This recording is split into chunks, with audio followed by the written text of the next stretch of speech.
Magandang umaga, magandang araw po sa inyo lahat. Ito po yung ating demo para sa ating pag-update ng financial report.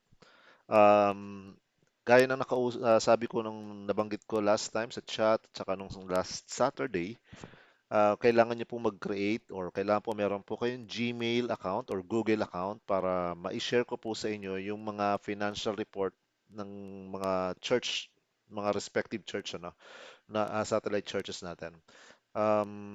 Kailangan po ay Gmail account ang igagawin nyo. Kung meron kayong Gmail account, yun na po, pwede na pong gamitin nyo yun. Or kung gusto nyo gumawa ng Gmail account na dedicated lang para sa financial report, pwede naman din po. No, mas okay rin po yun kasi para hindi po nag-mix yung personal email niyo dun sa email or sa Google account niyo na para naman sa church, para sa simbahan. So, ang una pong gagawin natin, kapag na-share ko na po itong financial report sa inyo, pag na-share ko na po ito, ay makaka-receive po kayo ng email from from from email from sa akin po, sa akin po.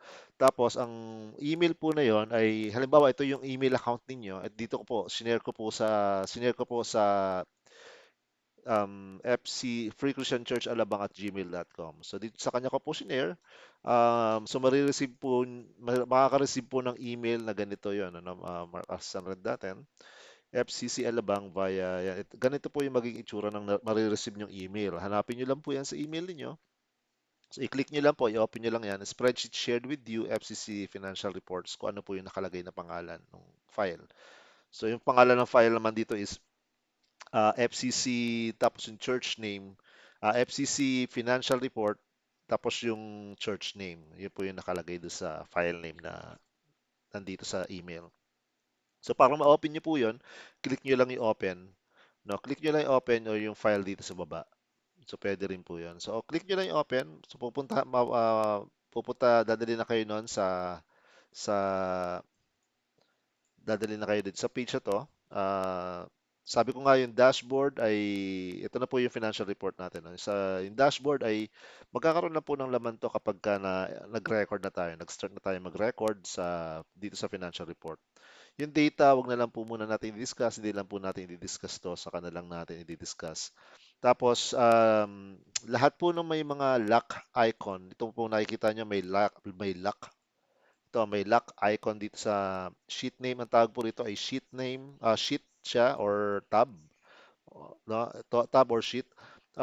Itong sheet name, sa tabi ng sheet name meron pong lock icon. Ang ibig sabihin po niyan, hindi niyo po pwedeng ma-edit ang kahit anong nandito sa file na to. Halimbawa, pag kinlik ko yan, hindi ko po siya pwedeng ma-edit. Hindi po ako makakapag-edit dyan. Ganun din po kayo, hindi po kayo makakapag-edit. Ako lang po yung nakakapag-edit sa part na ito. So yung lahat lang po ng walang lock icon, yun po yung pwede nyong ma-edit. Halimbawa, itong cash receipt, cash disbursement, tapos yung deposit, withdrawal, interest. Ganun din po rito sa dito sa part na to na pwede nyo edit. Hindi po lahat ng space dito ay pwede nyo rin ma-edit. Halimbawa, pag nandito po kayo sa labas or sa H, column H, pagka nag-type kayo dyan, pwede pala mag-record. Pwede pala mag-record. So, meron lang dito hindi ka ma-record. Halimbawa itong EOM. So, magkakaroon kayong edit dyan. Sabi dyan, there was a problem. You are trying to edit a protected cell or object. Hindi nyo pwedeng i-edit to. Hindi nyo may edit. Okay? Kahit na anong gawin nyo dyan, magkakaroon lang kayo ng error dyan.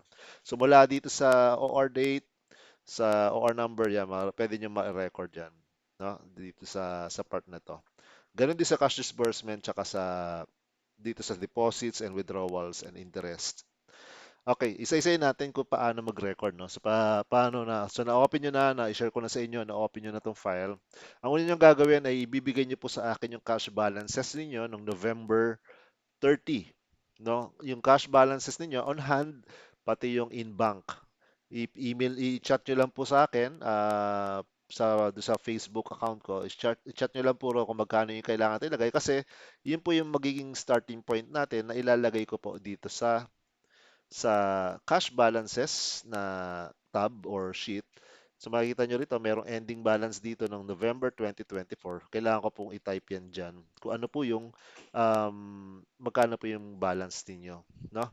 So sabihin nyo lang po sa akin yung balance ninyo para ma-start natin yan. Para mailagay natin dito. So ngayon, para mag-start tayo, halimbawa, dito na tayo sa cash receipt collection, December 1, nagkaroon tayo ng collection. Ilagay niyo lang po date natin dito sa OR date. OR date lang po yan nakalagay natin kasi sa Alabang, ito po ay naka-OR kami, no? Or naka-AR or acknowledgement receipt. Um, so, lalagay lang dati dito kung anong date. Halimbawa, 12/1 or kung kailan yung collection, 24. Kailangan po rito ay naka-date format kayo. No? Ganito po yung date format. Yung date na 12, which is December, kung pa ilang buwan. Tapos yung anong petsa, 12/1, ibig sabihin December 1, 24. Ang separator po natin, lalakihan ko po para medyo madali yung mabasa. Ayan, ang separator po natin ay yung slash, no, slash 12 December slash 1 December 1 slash year 24. Mahalaga po ito yung format kasi kapag nag-type po kayo ng andyan, nagkamali kayo ng pangalan or sabi natin na pangalan, type lang kayo ng letters, hindi po siya i-accept nung column na yan. Sasabihin niya, the data you enter the cell A5 violates the data validation rule. Kasi may rule po tayo dyan, may validation na kailangan dito lang sa column na to, ang ipapasok lang natin ay mga date. So, yun po. So, OR number, hindi na po muna siguro to kailangan. Wala naman po silang OR number, no? So, bawat record natin dito, no? Ilalagay natin yung pangalan ng mga nagbigay. So, nire-record po natin yun. So, halimbawa, brother, sabihin ko, nagbigay ako, lalagay na po dyan. Ngayon, ilalagay niyo po kung ano po yung binigay niya. No, halimbawa, kung meron si Brother Jason ay nagkaroon siya sa binigay niya is tithes offering. No, meron siyang tithes and offering diyan. Magkano yung tithes and offering niya? Halimbawa, 500, no? 500. Tapos usually cash lang naman yung natanong ko sa inyo kung ano yung form ng mga binibigay. Usually cash lang naman yung binibigay, no? So, piliin niyo lang dito is dito sa account dito lang sa column D account, which is tithes and offering, and then cash on hand, no? Cash on hand. Sa EOM, itong column na to ay wala na po kayong gagawin diyan. Automatic po 'yan magbabago depende sa kung ano yung nilagay yung date dito sa unahan, dito sa column A, dito sa column A. Halimbawa, sa collection ay sa isang papel, halimbawa, na sinulat niya may tithes and offering si Jason, Brother Jason. So may tithes and offering siya na 500. At the same time, meron din siyang love gift, no? May love gift din siya para kanino, para kay pastor. Halimbawa, Pastor Francis, halimbawa kung sa Kanlubang. Bawat record po rito, bawat ire-record natin na amount, kailangan may date po. Hindi po pwedeng walang date. Lahat may date. Kung bawat linya, bawat pangalan, laging may date. Mahalaga po yun, ano? Laging may date. Halimbawa, lagay natin, Brother Jason Harabata, tights, no? Tights. Tapos, ganun din, nagbigay din siya ng love gift for Pastor Francis. So, ayan, lagay lang natin na ganyan. Tapos, ilagay natin dito, love gift. Okay? And then, kung magkano yung love gift na yan, sabihin natin 300 pesos. Tapos, in the form ng bank COH or cash on hand. COH means cash on hand. So, pili lang natin, cash on hand. Tapos, automatic na po ito mababago. Mahalaga po ito, no? Kaya mahalaga po na mayroon tayong date lagi rito. Bawat entry natin, bawat record natin dito ay kailangan mayroon date. Hindi po pwedeng maglalagay tayo ng entry dito sa una tapos wala dahil isa lang naman yung transaction na yan, iiwan natin tong blanco. Hindi po, lalagyan po natin bawat linya, bawat record natin, bawat linya. No, ang tawag po dito record, bawat record o bawat linya ay merong pong date na bawat entry, bawat entrada natin. So meron na tayong 500, 300. So ito po yung ano natin. Tuloy natin, halimbawa 12/8. Lumipas na yung isang linggo. Nagkaroon na tayo ng 12/8, December 8, 2024. Or pwede naman ganito lang yan, 12/8, 24. Baguhin natin yung format kasi nagbago yung format. Yan, 12/8/24. O, halimbawa, si Pastor Franz nagbigay ng love tithes and offering niya, 1,000 cash on hand. Cash on hand. Yan. So, yan lang po. Simple lang po ang ating process ng recording, no? So, ngayon sa disbursement, dako na tayo sa disbursement. Same procedure lang rin po sa disbursement. Ang rule natin, kailangan may date bawat linya. So, halimbawa dito sa voucher date, ano yung voucher date natin? Halimbawa, December 1, meron po tayong voucher at meron halimbawa lagay nyo na yung number kung meron kayong number dito, lagay nyo number 1 000. Sabihin natin A001, ano? Yan yung first ano nyo. Sino yung binayaran? Halimbawa, Pastor Francis. ah, ano yung binayad natin sa kanya? Halimbawa, love gift. Kasi merong nagbigay ng love gift kay Pastor, di ba? May nagbigay ng love gift kay Pastor. 300 pesos. So, ibibigay natin sa 300 na yan kay Pastor. So, meron siyang papapirmahan natin yung voucher kay Pastor kasi may nagbigay sa kanya ng love gift. Yung payment voucher natin, yung petty cash voucher natin, basta yung payment voucher natin. So ano yung paano natin record diyan? Particulars, love gift, tapos sa account ilalagay natin. Hanapin niyo lang po diyan, love gift. No, love gift. Yan. Tapos magkano? 300. Saan natin kinuha yung love gift? Either cash on hand or bank. Usually, ang pera naman natin ay nagagaling sa cash on hand. So, cash on hand. Yun lang po. Dito sa part na to, restricted fund usage, wala po muna tayong ano dyan, ilalagay. Keep it blank. Blanco lang po muna yan, no? Dahil hindi pa naman po mahalaga yan. Um, Then, ito ay automatic lang po. Hindi, wala na po kayong gagawin dyan. Sa cost center, ganun din po. At CC type, wala po kayong ilalagay dito. So, leave it blank. Ang mahalaga lang sa inyo po ngayon ay itong voucher date, voucher number, kung may voucher kayo, payee, kung sino po yung binayaran, particulars, explanation po nung binayad natin. Tapos account, kung ano account nun, 300, cash on hand. Tapos yung bank, which is cash on hand. Yun po yung mahalaga. Yun po yung mga kailangan natin. Tapos, halimbawa, nagbigay tayo ng 12/1/24, A002. Um, Pastor Franz uli, support naman, allowance. So, ilalagay natin allowance. Uh, type lang natin allowance. Then, how much? Sabihin natin 1,000. Do hindi po yan yung actual amount, sample lang po tayo. So, yung bank COH, ano po yung ginamit natin na pang bayad? Of course, cash on hand. So, yun po yung kailangan natin. So, yun po yung way natin na pag-record. Dagdagan natin yung cash receipt para kumpleto po tayo sa cash receipt. Halimbawa, meron pa tayo isang cash receipt, o halimbawa, walang pangalan ano yung collection natin. Lahat ng mga walang pangalan, yung mga hindi nagbigay ng pangalan, lagay natin, i-total natin lahat ng 'yon, tapos lagay natin unnamed, no? Unnamed dahil wala namang binigay na pangalan. So ang tithes and offering halimbawa noon ang total noon ay umabot ng 2,000 pesos. So cash on hand tayo. Yan po yung ating cash receipts na 12/8/2024. Yan. Tapos cash disbursement, ito lang po muna ang example natin. Tapos halimbawa dito sa deposit and withdrawal sa mga merong bangko, halimbawa sa Kanlubang meron kayong bangko. Halimbawa nung December 1 o December 2, kasi walang bangko ng December 1 dahil linggo 'yon. Noong December 2 halimbawa, lagay na yung date na halimbawa nag-deposit kayo from cash on hand sa mga collection niyo, meron kayong collection, so meron kayong gusto niyo i-deposit yun sa bangko, ilalagay niyo lang yon dito sa transaction na to.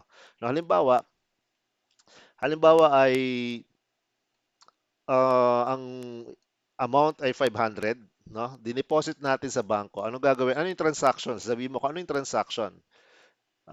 Deposit.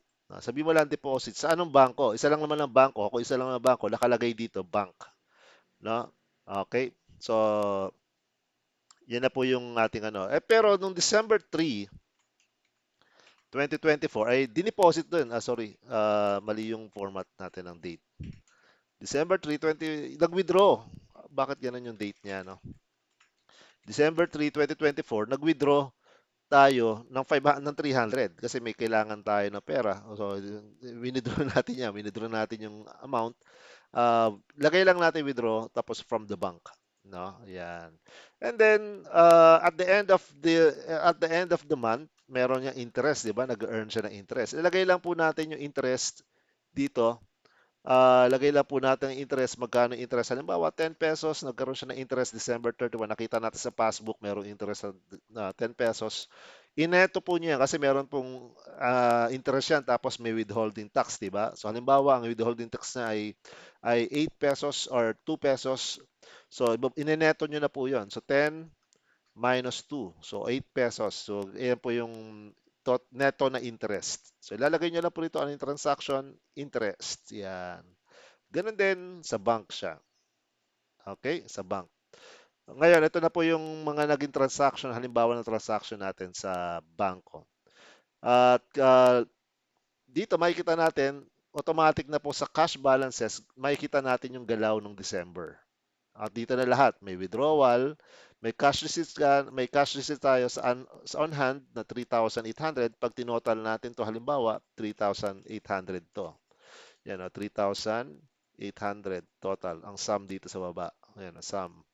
Highlight nyo lang to. I-drag nyo lang dyan. Makikita nyo yung sum niya, 3,800, which is automatic nang pumapasok dito yan.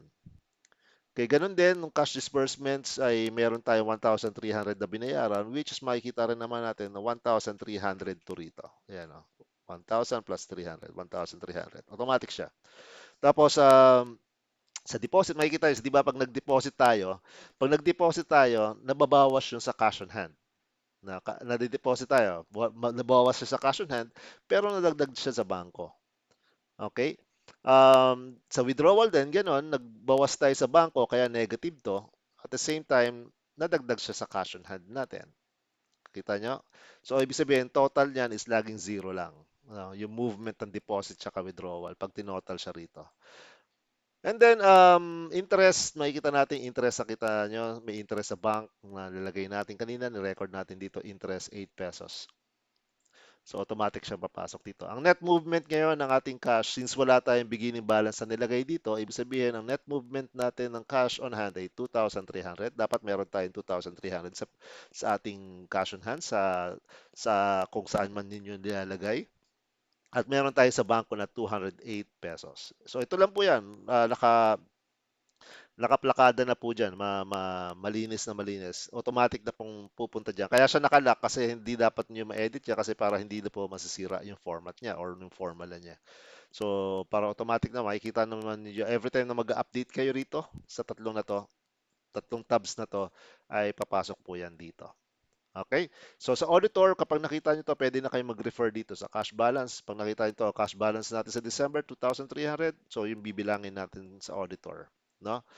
Bibilangin natin yun na hawak ng treasurer. Tapos sa statement of cash receipts and disbursement, ganun din, automatic na to. Makikita nyo rito, sa cash receipts and disbursement, litan lang natin para hindi masyadong malaki ng konti. So para ma-appreciate niyo yung na mas malaking view. Makikita nyo sa December 31, meron tayong tithes and offering 3,500, may love gift tayong 300. Tapos andito na yung ating cash disbursement, may 1,000, may 300, may 1,000 na workers allowance, may love gift 300. Ito po yung lahat ng record ninyo. So mayroon pong 8 interest, may 8 pesos na interest. No, 8 pesos na interest. So ang total cash receipts natin for the month of December is 3,808 at ang total disbursements naman natin ay 1,300. Dito sa part na to, wala naman tayo kailangan sa ngayon. Hindi pa siya, may mga wala ditong papasok usually. So ang net cash activity natin ay 2,508 because meron tayong 3,808 na cash receipt at meron tayong 1,000 minus 1,300 na cash disbursements equals to 2,508 pesos na net cash activity. Yun po yung magiging cash balance natin. Ngayon, kung meron po tayong beginning balance ng November o may ending balance ng December o ending balance ng November, mag-a-add po yun dito. So yun po, yan na po yung ating financial report. Ngayon, gawin natin 100 to para mas madali nyo maganda, mas makikita nyo ng mas malaki. So yan po yung magiging takbo na ng ating ah, financial report. Napakadali lang po. So simple lang, cash receipt, pasok na dito yung mga kailangan, cash disbursement, pasok lang dito yung lahat ng mga disburse natin. Tapos dito naman yung lahat ng movement na ginawa natin sa banko and cash on hand. Kung naglipat tayo from cash on hand to banko, or baligtad, vice versa, from banko to cash on hand, nag-withdraw tayo, ibig sabihin, or kaya may interest na na-earn sa banko, maliit, kahit maliit, i-record pa rin natin yan para ma-account natin ng tama yung balance nung bangko. So, yun na po. Kung meron po kayong katanungan, chat nyo lang po ako sa mga chat GC natin na kinreate. No, sa bawat isa sa inyo, nag-create ako ng GC bawat church sa finance team. Pero meron din tayong GC na pangkalahatan. Ngayon, kung meron po kayong gustong sabihin na ayaw niyong sabihin or nahihiya kayong malaman or mabasa nung sa iba, sa ibang church, o doon sila personal sa akin, okay lang po, doon sa GC na yon, nasa particular sa church ninyo, kayo mag-message. Pero kung para for the benefit of all, yung chat nila, kung ang chat nila ay for the benefit of everyone sa lahat ng church natin, then pwede puro sa GC natin na pangkalahatan. So yun lang po. Maraming salamat. Magandang araw.